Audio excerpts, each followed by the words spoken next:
Le monde de Neptune est fascinant et unique. En raison de son extrême éloignement de la Terre et du Soleil, nous ne savons pas grand-chose de la planète bleue. Mais la planète de glace, aux confins de notre système solaire, recèle des merveilles et des curiosités.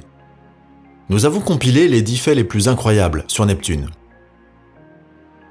Si vous aimez nos vidéos, soutenez-nous en cliquant sur la mention « J'aime », abonnez-vous à Simply Space et attendez avec impatience nos prochaines vidéos. Commençons notre voyage dans l'immensité de l'univers.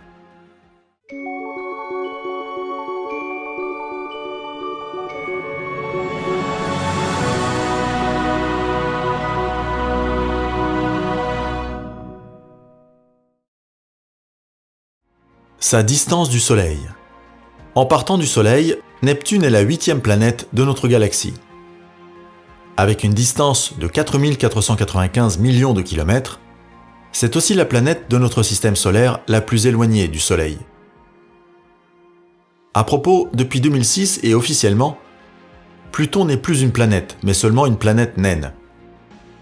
Et c'est précisément pour cette raison que Neptune est aussi désormais la planète la plus éloignée de la Terre.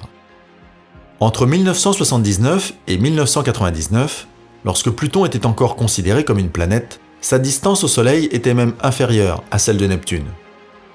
Sa distance maximale est de 4687 millions de kilomètres et sa distance minimale est encore de 2700 millions de kilomètres. La planète bleue semble donc être inaccessible pour les humains pour le moment. En raison de l'énorme distance qui la sépare du Soleil, la période orbitale de la planète est de 60 182 jours. Cela représente plus de 160 années terrestres, ce dont Neptune a besoin pour faire une fois le tour du Soleil. Une seule vie humaine est donc plus courte qu'une année entière de Neptune. Par ailleurs, Neptune n'a besoin que de 15 heures, 57 minutes et 59 secondes pour effectuer une révolution. Ce qui représente une journée sur Neptune est d'environ 8 heures plus courte qu'une journée sur Terre. La plus petite planète gazeuse. Son diamètre équatorial est de 49 528 km et son diamètre polaire est de 48 682 km. Donc Neptune fait presque 4 fois la taille de la Terre. Et pourtant, c'est la plus petite planète gazeuse de notre système solaire. La plus grande planète gazeuse de notre galaxie est Jupiter. Uranus, la voisine directe de Neptune, est encore un peu plus grande avec 50 724 km. Mais Neptune est en revanche la planète gazeuse avec la plus grande densité. Par conséquent, elle a une masse énorme et dépasse Uranus d'environ 3 masses terrestres. Si vous mettez 17 terres sur une balance, vous atteindrez le poids de Neptune. Converti, cela représente 102 trillions de tonnes. Il y a une attraction semblable à la Terre. Comme la planète n'a pas de surface solide, il sera assez difficile de prendre pied et de se tenir debout sur Neptune. Mais si vous ne vous enfoncez pas, vous remarquerez que l'attraction est presque la même que sur Terre. Alors que sur Terre, la gravité est de 9,807 mètres par seconde carrée, l'attraction sur Neptune est de 11,15 mètres par seconde carrée. Pour mieux s'en rendre compte, voici un petit exemple. Si une personne pèse 70 kg sur Terre, elle pèsera environ 78 kg sur Neptune. Alors combien pèseriez-vous sur Neptune ? Prenez votre poids et multipliez-le par 1,115, en supposant que vous ne coulez pas. Sa découverte est encore controversée aujourd'hui. Selon toute probabilité, Galilée est le véritable découvreur de la planète. Mais comme le physicien et astronome italien a répertorié Neptune comme une étoile et non comme une planète, la découverte ne lui est pas attribuée. En 1846, le mathématicien français Urbain Le Verrier et l'anglais John Couch Adams ont calculé l'apparition d'une nouvelle planète X dans le ciel étoilé. Son apparition a été calculée et prédite à partir de l'orbite d'Uranus. L'astronome Johann Gottfried Gall les a ensuite battus tous les deux lorsqu'il a pu voir Neptune. À ce jour, on ne sait toujours pas qui a réellement découvert Neptune. Comme Le Verrier et Couch ont pu prédire le moment où Neptune apparaîtrait dans le ciel, on attribue à ces deux scientifiques la découverte de la planète. Après sa découverte, Neptune, comme d'autres corps célestes, a été baptisé du nom d'un dieu antique. En raison de son aspect bleu vif, La planète a été nommée d'après le dieu romain de la mer. 14 lunes ont été découvertes jusqu'à présent. Le fait qu'une planète ne possède qu'un seul satellite sur son orbite, comme c'est le cas de la Terre, est plutôt rare. Avec 82 satellites découverts, Saturne est la planète qui possède le plus de lunes dans notre système solaire. Même Mars n'a que 2 petites lunes sur son orbite. Neptune a quant à elle 14 satellites en orbite. Le plus grand d'entre eux, Triton, a un diamètre d'environ 2700 km. À titre de comparaison, la Lune de la Terre a un diamètre d'environ 3470 km et n'est donc pas beaucoup plus grande que Triton. Selon certaines théories, Triton n'est probablement pas une lune originelle de Neptune. En raison du mouvement orbital opposé, on suppose que Neptune a pu capturer la Lune il y a des milliards d'années. Toutes les autres lunes se déplacent dans la même direction que la planète elle-même. Donc Triton est une exception. En raison de sa taille, Triton a été aperçu 17 jours après la découverte de Neptune. On a découvert qu'elle avait la température la plus froide de notre système solaire. En 1989, une température de moins 235 degrés Celsius a été enregistrée sur Triton, un record de froid frissonnant. Neptune est la planète la plus froide du système solaire.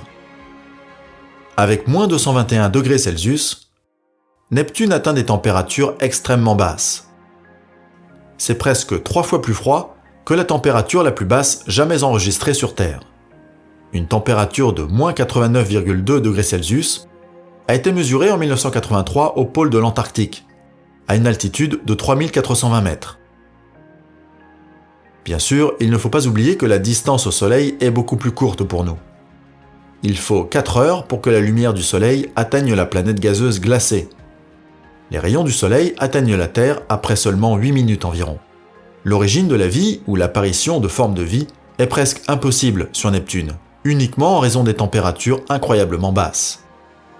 La météo sur la planète.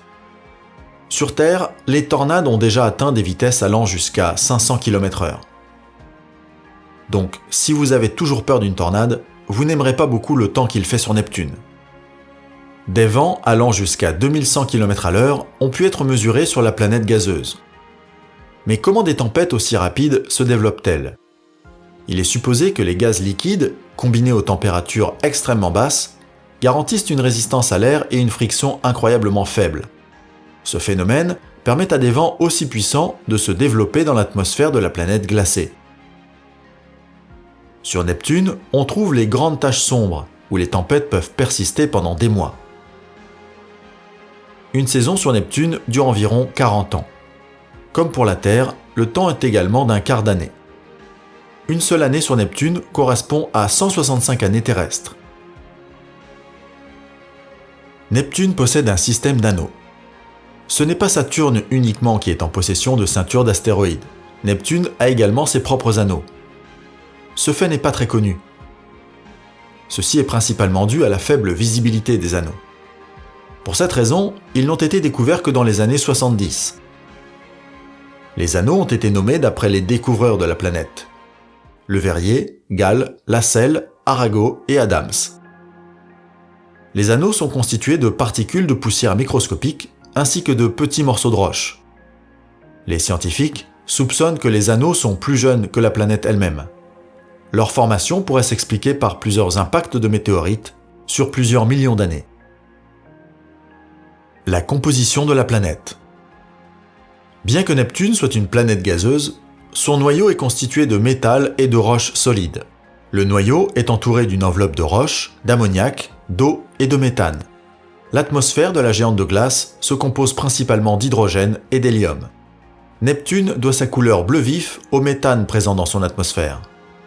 Cela est dû au fait que le méthane absorbe la lumière rouge et qu'il ne reste donc que la lumière bleue. Le champ magnétique de la planète gazeuse est incroyablement fort. En effet, Neptune ne possède pas seulement un, mais 2 pôles nord et sud. De plus, il y a une couche extrêmement fine de matériaux métalliques avec une énorme conductivité. Par rapport à la Terre, le champ magnétique est environ 27 fois plus fort. La visite de la sonde Voyager 2.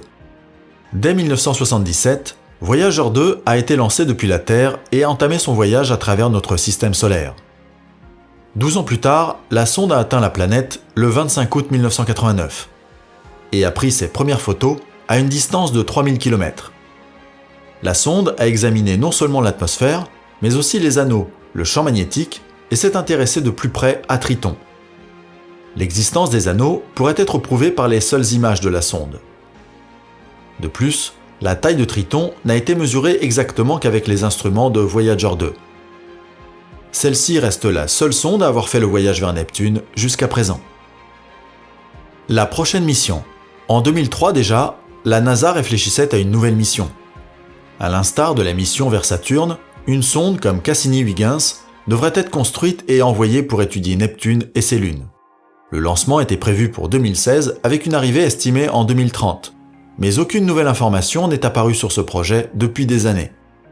Une autre mission prévue pour 2019, qui incluait les planètes Jupiter, Saturne et Neptune, a été mise en attente jusqu'à nouvel ordre.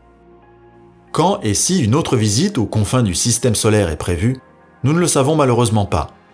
Nous ne pouvons qu'espérer que nous en saurons bientôt davantage sur cette planète unique.